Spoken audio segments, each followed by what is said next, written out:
Picture this. Someone starts Ozempic for weight loss. A few weeks in, they call their doctor, not to talk about the scale, but they say, I just don't want to drink anymore. I had 1 glass of wine and my dinner and I was done. That's never happened to me before. Or, I quit smoking, I don't know how, I just stopped wanting one. These stories started as whispers. Now, there's a 600,000 person study that says they might be onto something huge. Stick with me, because what I'm about to share might completely change how we think about addiction.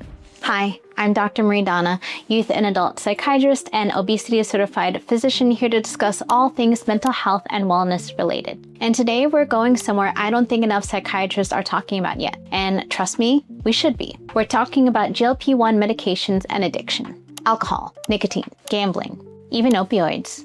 There is brand new research published just this month that is turning heads in addiction medicine. And as someone who treats both psychiatric conditions and obesity, I find this absolutely fascinating. So let's get into it. Quick refresher for anyone new here. GLP-1 receptor agonists are a class of medications originally developed for type 2 diabetes. You know them by names like Ozempic, Wegovy, Mounjaro, Zepbound.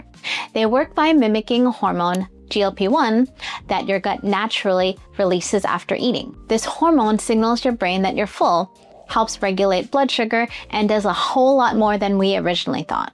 Because here's the thing about these medications. They don't just work in your stomach, they work in your brain too. GLP-1 receptors are found all throughout the central nervous system, in areas involved in appetite, yes, but also in areas involved in reward, motivation, craving, and decision-making. That's where things start getting really interesting. So, what started as patient anecdotes has now become serious science. And the most significant study just dropped this month in the BMJ, one of the most prestigious medical journals in the world, the Boston Medical Journal. Researchers at Washington University looked at over 600,000 US veterans taking GLP-1 medications for diabetes. And what they found was remarkable. Across every major addictive substance they studied, GLP-1 users were significantly less likely to develop substance use disorders. We're talking about 18% reduced risk for alcohol use disorder, 20% reduced risk for cocaine and nicotine use disorders, 25% reduced risk for opioid use disorders. And for people who already had a substance use disorder, GLP-1s were tied to a 40% reduction in overdoses and a 50% reduction in drug-related deaths over 3 years. Let me say that again, 50% reduction in drug-related deaths. That is not a small number. And what shocked the researchers wasn't just the size of the effect, it was that it worked across all substances. The lead researcher said, paraphrasing here, in addiction medicine, every treatment we have targets one substance. A nicotine patch helps smoking, naltrexone helps with alcohol. We've never had a medication that works across the board. Until now, possibly. So why does this happen? And why would a diabetes medication reduce alcohol craving? It sounds wild, but once you understand the neuroscience, it actually makes perfect sense. Addiction is essentially a disorder of the brain's reward system. When someone drinks, uses nicotine, or gambles, dopamine floods the reward pathway, creating that feeling of pleasure and relief. Over time, the brain starts to crave that dopamine hit. The substance gets wired in as necessary. GLP-1 receptors exist right in the middle of that dopamine reward pathway. When you activate them with medication, it dampens the reward signal. Not dramatically, and not in a way that makes people feel flat, but that can happen too, and I've talked about this in another video, but mostly just enough that the cravings start quieting down. One researcher described it really well. They gave semaglutide to monkeys who voluntarily drank alcohol. The monkeys didn't stop because the alcohol made them feel sick. They stopped because the alcohol just stopped being interesting. That's a completely different mechanism than anything we've used before in addiction medicine. And if you've been following my videos on GLP-1s and mental health, this connects to everything we've talked about. These medications may be doing something fundamentally different in the brain. Quieting noise, reducing compulsions, whether that noise is food, alcohol, nicotine, or other substances. And let's zoom in on alcohol for a moment because that's where the clinical evidence is the strongest. A 2025 randomized controlled trial, the gold standard in research, published in the JAMA Psychiatry, found that adults with alcohol use disorder who took low-dose semaglutide for 9 weeks had significantly fewer drinks on the days they did drink and lower cravings overall. A 2024 Nature Communications study found that people on semaglutide had between 50 to 56% lower risk of developing or relapsing into alcohol use disorder compared to people on other anti-obesity medications. I see patients in clinic who are managing anxiety, depression, and also quietly struggling with alcohol. They self-medicate, and it's more common than people think.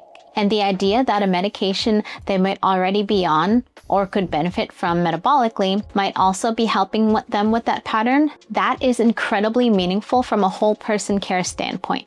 Now, I want to be real with you. This is not a cure for addiction. This is not a reason to skip therapy, to skip addiction medicine, or to skip the hard work of recovery. I'm not saying to go ask for Ozempic to stop drinking. What I'm saying is that the science here is pointing us towards understanding addiction differently, and this matters. So, where does that leave us practically? As of right now, the FDA has not approved GLP-1s for addiction treatment. These medications are approved for diabetes and obesity, but the research is moving fast and clinical trials are actively underway. What I want you to take away from this video is a few things. First, if you are someone who is on a GLP-1 medication and you've noticed changes in your cravings for alcohol, nicotine, or even compulsive behaviors like gambling or shopping, you're not imagining it. That's real and it's being studied. Second, if you are someone struggling with both metabolic health and addiction, this is absolutely a conversation worth having with your doctor. Not because GLP-1s are the answer, but because your care team should know about both things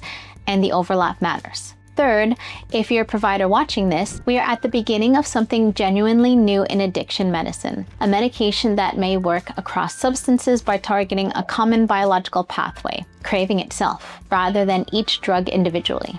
This is a paradigm shift, and we should be paying attention to it. I think what excites me most about the research isn't just the medication itself. It's what it tells us about addiction. Addiction is not a moral failure. It's not a lack of willpower. It is a brain disease, a disorder of the reward system. And just like we would treat a heart disease or a metabolic disease with medication, addiction deserves the same. GLP-1s helped us see obesity differently. I think they're about to help us see addiction differently too. Drop your questions in the comments. I read every single one. And if you haven't already, check out my other videos on the channel. We go deep on GLP-1s, mental health, metabolic psychiatry, and a lot more. And if you're looking for a psychiatrist who looks at the whole picture, mind and body, and you're located in Florida, New York, Pennsylvania, North Carolina, or Washington, D.C., we are taking new patients at my clinic, Dona Wellness Clinic. Link is in the bio. I'll see you in the next one. Take care of yourself.